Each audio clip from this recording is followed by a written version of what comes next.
주님의 전에 나오신 여러분들을 예수님의 이름으로 환영하고 축복합니다. 사람은 누구나 수고의 대가를 기대하면서 살아갑니다.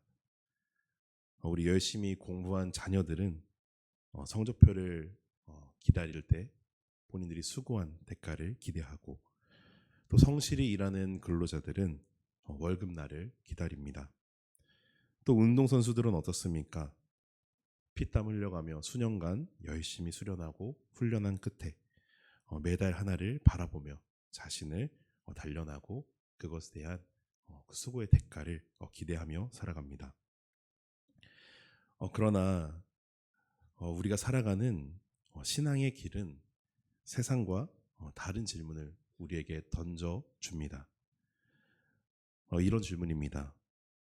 너희의 삶은 누가 알아주지 않아도 끝까지 신실할 수 있는가?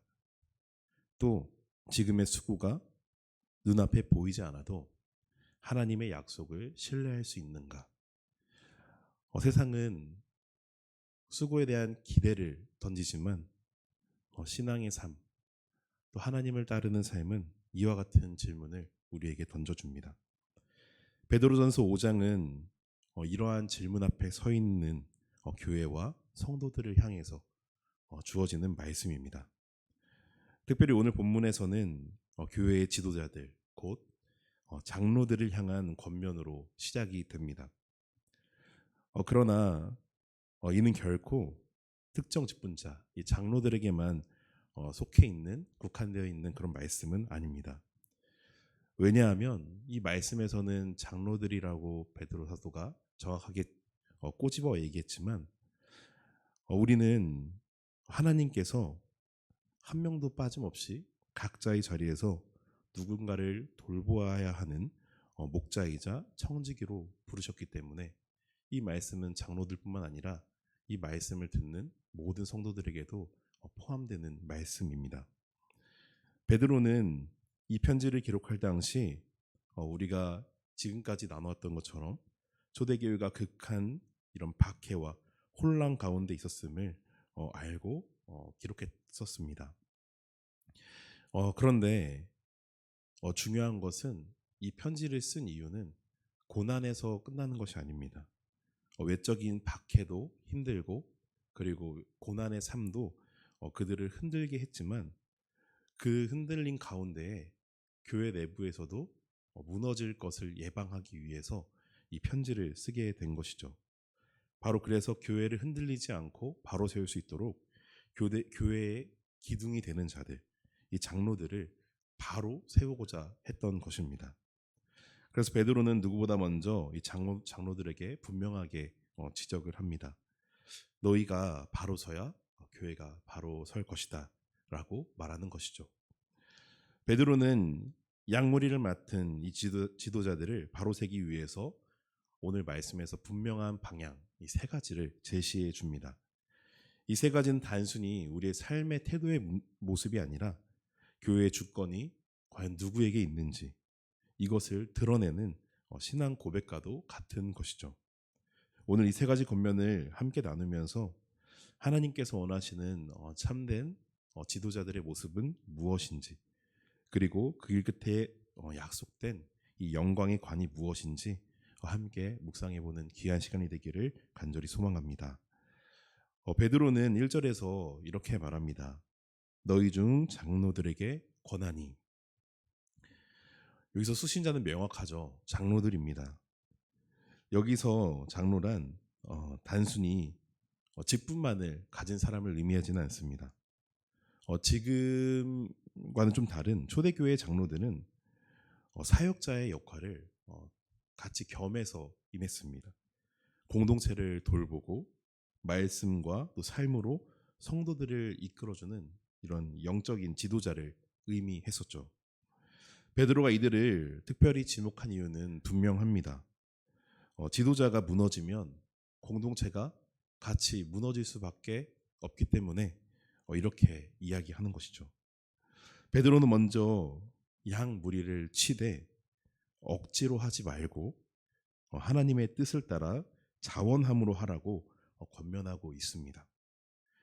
여기서 억지로는 이 억지로라는 말은 단순히 하기 싫은 마음 이것만을 의미하는 것은 아닙니다.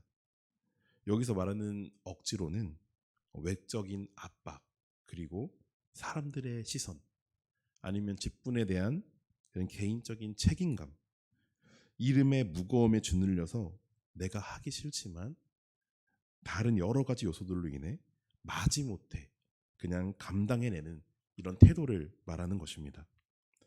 지도자로서 분명한 사명은 있지만 이 사명을 따르는 가운데 기쁨이 없는 상태. 직분은 분명하게 내가 가지고 있지만 하나님 앞에 서 있는 그 두려움은 사라진 상태. 이 상황을 의미하는 것이죠. 그래서 베드로는 분명하게 말합니다. 양을 치는 일은 강제적으로 하는 일이 아니라는 것입니다. 반대로 어떻게 하라고 말합니까? 자원함으로 자발적으로 감당해야 할 사명이다라는 것입니다. 그러나 이 말씀을 들을 때 우리가 중요한 것이 있습니다. 여기서 말하는 자원함으로 그리고 자발적으로 한다고 해서 이것은 오직 자신의 뜻을 따르는 것을 말하는 것은 아닙니다.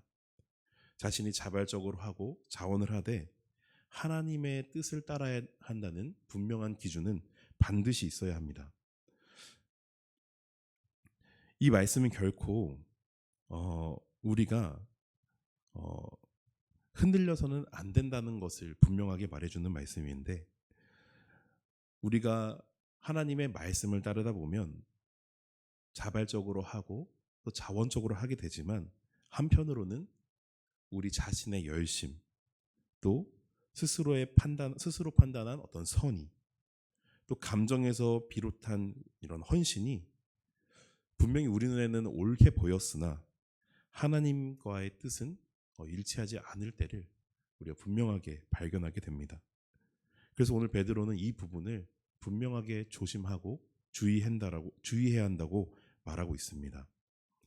예를 들어서 우린 성경에서 이런 모습을 발견할 수 있는데 성령의 인도하심 없이 앞서 나가는 열심은 마치 이 바발탑의 사건과도 같습니다.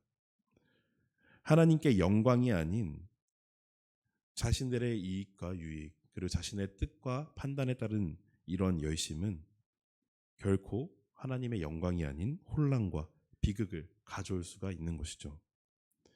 하나님은 분명히 자발적인 순종을 기뻐하십니다. 그러나 하나님의 뜻을 벗어난 자발성은 결코 하나님께서 기뻐하시지 않으십니다. 사랑하는 성도 여러분, 양무리를 맡은 자는 자신의 기준이 아니라 양을 맡기신 하나님의 마음을 먼저 기도로 물어보는 신앙을 분명히 소유해야 합니다.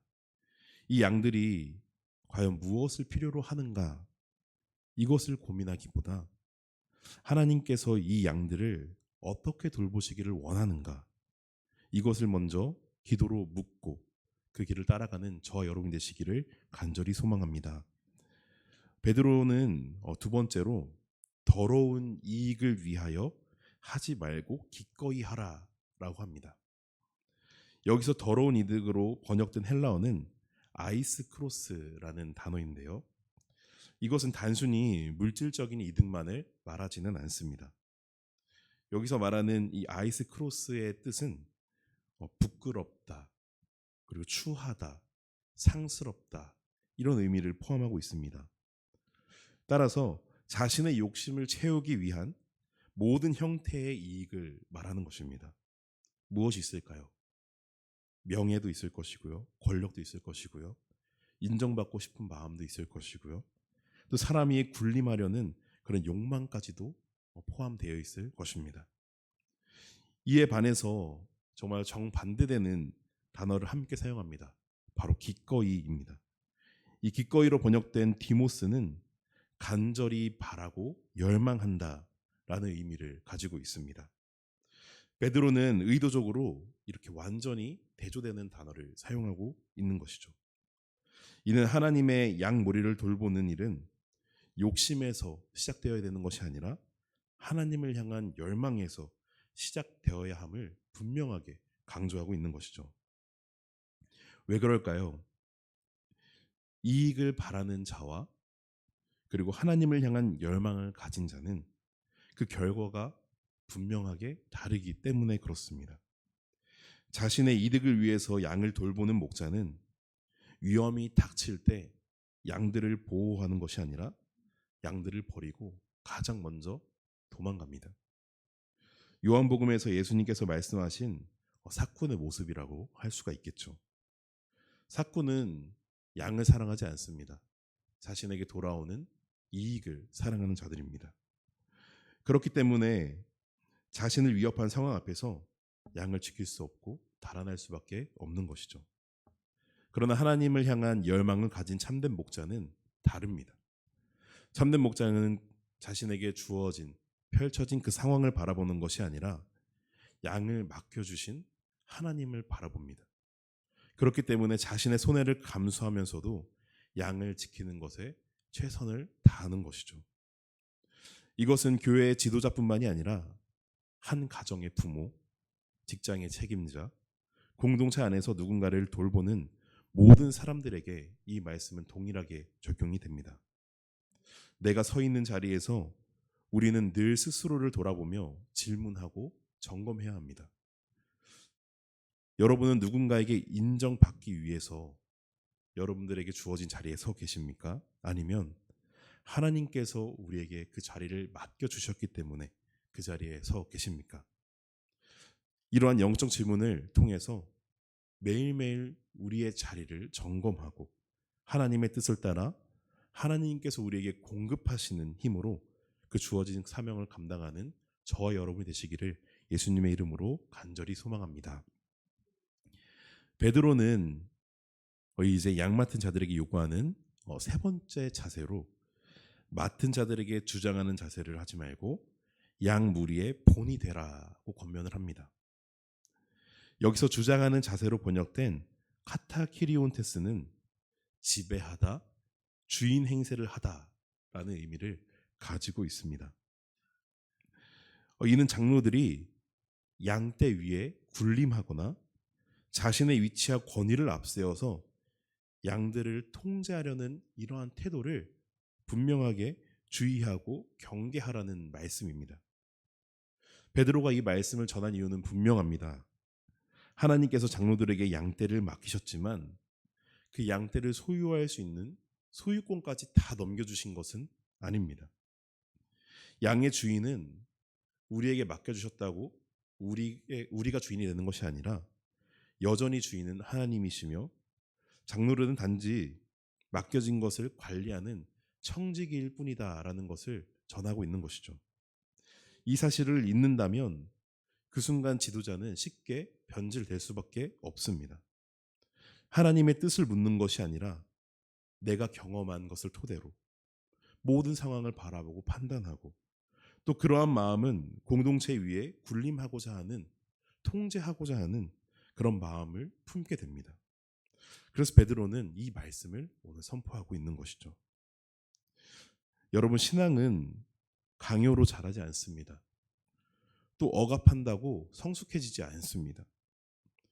만약 강요와 억압으로 신앙이 자라고 성숙해진다면 이 단위에서 누구도 설교를 할 필요가 없습니다. 더 좋은 방법이 있는데 뭐하러 말씀을 전하겠습니까? 오히려 그러한 태도는 강압하고 강요하고 억압하는 태도는 양들의 마음을 다치게 하고 공동체를 병들어가게 만들 뿐일 것입니다.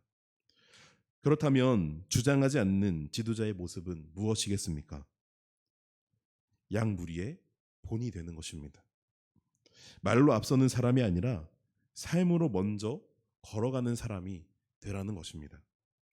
예수님께서 우리에게 보여주신 것처럼 말이죠.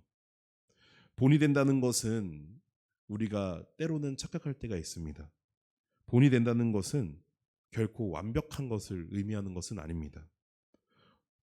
본이 된다의 뜻은 오히려 하나님 말씀 앞에서 자신을 먼저 낮추고 회개할 줄 알고 또 순종의 길을 먼저 걸어가는 모습이 분명히 양들에게는 강력한 메시지가 될 것입니다. 우리가 본으로 보여야 될 것은 완벽함이 아니라 바로 하나님 앞에 순종하는 모습인 것이죠. 우리의 삶으로 증명하는 것입니다. 예수님께서 보여주신 지도력이 바로 이것이 아니었을까 싶습니다. 예수님은 제자들을 포함해서 그 누구도 권위로 누르시지 않으셨습니다. 오히려 낮아지시고 또 섬김으로 제자들을 이끄셨습니다. 십자가의 길을 먼저 걸어가셨기 때문에 제자들은 그 길을 똑같이 따라 걸어갈 수가 있었습니다. 다시 한번 오늘 이 말씀을 드리면서 거듭 말씀드리지만, 오늘 베드로전서 5장의 말씀은 교회의 직분자들만을 향한 말씀이 아닙니다. 우리는 모두 각자의 자리에서 누군가를 돌보는 지도자임을 잊어서는 안 됩니다. 가정에서, 직장에서, 교회 안에서 우리의 태도와 삶은 분명히 다른 이들에게 믿음의 영향력을 강력하게 미칠 것입니다. 베드로는 이 세 가지 권면을 통해서 교회의 주권이 하나님께 있음을 다시 한번 분명하게 드러내면서 겸손과 신실함으로 맡은 바 사명을 감당하는 자들에게 분명히 또 하나님께서 갚아주신다는 사실을 바라볼 수 있도록 또 이끌어주고 있습니다. 사랑하는 성도 여러분, 베드로는 오늘 이 본문 말씀을 통해서 세 가지 주의해야 할 점을, 경계해야 할 점을 말해주고 있습니다. 억지로 하지 말라고 했고, 하나님의 뜻을 따라 자원하라고 했습니다. 또 더러운 이득을 취하지 말라 했고, 반대로 간절한 열망으로 섬기라고 했습니다. 또 맡은 자들 위해서 군림하지 말고 그들에게 본이 되라고 말했습니다. 이 세 가지는 서로 문장은 다르지만 분리된 덕목이 아닙니다. 다 하나로 연결되어 있습니다. 바로 우리보다 하나님이 먼저 되어야 되고, 또 우리의 뜻보다 하나님의 뜻이 먼저 되는 것을 경계하라는 분명한 말씀입니다. 교회의 주권이 결코 지도자들에게 있지 않습니다. 또 우리의 가정이 우리 부모된 자들에게 주권이 있는 것이 아닙니다. 직장에 가서도 마찬가지겠죠. 우리 애가 어느 삶의 자리에 있다 하든지 어디 자리에 서 있든지 그 주권을 가지고 행하시는 분은 우리가 아니라 하나님이심을 절대 잊어서는 안 됩니다. 우리가 이러한 목자의 모습을 갖추어서 하나님 앞에 서게 될 때 하나님은 결코 우리를 외면하지 않으시고 우리를 더욱 높여주실 것입니다. 그리고 우리에게 시들지 않는 영광의 간을 주실 것입니다. 세상이 주는 상은 시간이 지나면 사라집니다. 오늘 이 말씀을 보면 영광의 관이 나옵니다. 근데 베드로가 그 앞에 시들지 않는 영광의 관이라고 말했습니다. 이 단어를 사용한 유래는 사실 고대 경기장에서 있었던 고대 올림픽에서 나온 그 단어를 따온 건데요. 고대 올림픽에서는 자기가 우승을 하게 되면 그 당시에 월계수 면류관을 씌워줬습니다. 그때 그 받는 상이 얼마나 크고 값지겠습니까? 수많은 군중들이 환호하고 그 중에 으뜸으로 선 자에게 주는 상이었는데 말이죠. 그런데 그러한 상도 결국 시간이 지나면 시들게 되어 있습니다.